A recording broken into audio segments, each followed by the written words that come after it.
There's a knock at your door. Two detectives ask you, "You have nothing to hide from the police, right? You wouldn't mind coming downtown to take a lie detector test about what you did last night, would you?" It just so happens that little Miss Muffet was found dead this morning, and you are the owner of a very rare and extremely poisonous spider collection. Of course, this lie detector can prove your innocence, right? Do lie detector tests really work? Are they foolproof? Some experts say they are. Others say they're not. If you're ever hooked up to one, chances are there's a lot at stake. I'm Mark Fitch, and I'll tell you how they work, and you can make up your own decision about their reliability. Lie detectors basically just measure physiological responses in the body related to stress. The idea is that when someone is being deceitful, the stress levels are higher than when they're being truthful.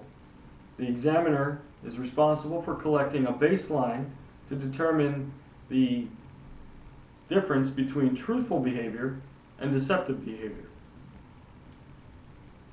First, I'll explain the types of bodily responses that are measured. There's 3 in all. Second, we'll go through the different types of polygraph tests. And third, we'll talk about the actual administration process of the test. Now that you have an overview, let's move on to the physiological responses that are measured, namely respiratory rate, blood pressure, and sweating. The respiratory rate is measured through rubber tubes attached to the subject's chest and abdomen that expand and contract as the subject inhales and exhales, according to Imbardino in 2004. These tubes, called pneumographs, are filled with air and create a variable reading that's recorded on one of the graphs, according to Wiener and Hess in 2006. Measuring the blood pressure and heart rate is done in much the same way it is at your doctor's office. A cuff is attached to the subject's arm and produces a sound in relation to how high or low the blood pressure moving through that part of the body is, according to Wiener and Hess in 2006. The sweat is measured through the galvanic skin resistance. Sensors are placed on the tips of the subject's fingers that measure electric conductivity through those areas, according to ELAB 1994. The more the person sweats, the less resistance is produced in those areas. This is also recorded on the graph. While recording each of these responses continuously, the testing occurs. There's 2 different types of tests that we'll talk about today: the control test and the control question test, and the guilty knowledge test.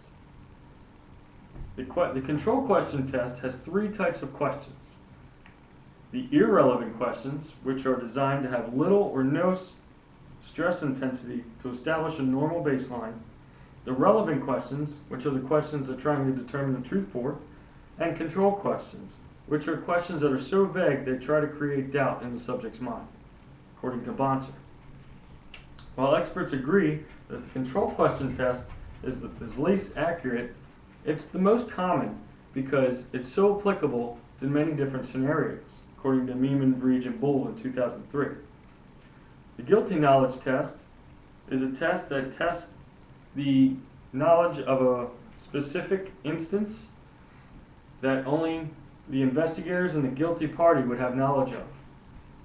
For example, in a murder investigation where a knife was used, a subject might be shown a lineup of 3 to 5 knives, and if the subject response is greater to the one that was used in the murder, this subject is said to have guilty knowledge and therefore fails the test, according to Meeman, Vreege, and Bull in 2003.